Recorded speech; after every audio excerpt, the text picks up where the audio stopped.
శివుడు శివుడిగా ఏమైనా సుఖపడిపోయాడా? శివుడు లోకం కోసం ఎంత కష్టపడ్డాడు.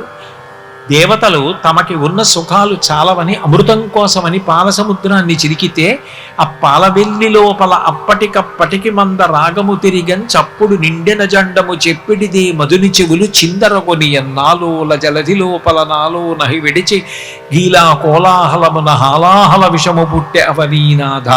క్షీరసాగర మథనం చేస్తే హాలాహలం వస్తే ఆ హాలాహలం సముద్రం మీద దూకితే సముద్రం ఇంకిపోయింది, పర్వతం మీదకి దూకితే పర్వతం కాలిపోయింది.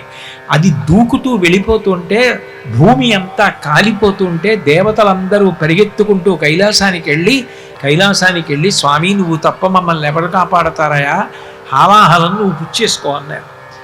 లోకాలన్నింటినీ చంపేస్తున్నటువంటి హాలాహలాన్ని భర్త పుచ్చుకుంటాడంటే పార్వతీదేవి ఒప్పుకుంటుందా? కానీ అది జగజ్జనని అంటే అమ్మవారి యొక్క గొప్పతనం.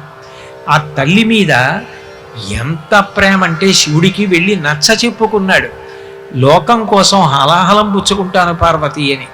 ఆవిడ మృంగెడివాడు విభుండని మృంగెడిదియు గరళమనియు మేలని ప్రజకున్ మృంగమని సర్వమంగళ మంగళసూత్రమునెంతమది నమ్మినదో.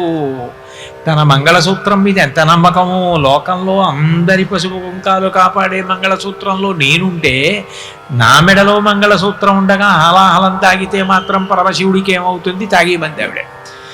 ఆ భక్తి అంటే అక్కడ ఉన్నవి విగ్రహాలు కావు, అక్కడ ఉన్నవి రూపాలు. వాళ్ళ పట్ల గౌరవం ఉండాలి, మర్యాద ఉండాలి అన్నది నిజమైన భక్తి. ఆ భావన ఉంటే ఆ భావజాలము భక్తి అని పిలిపించుకుంటుంది.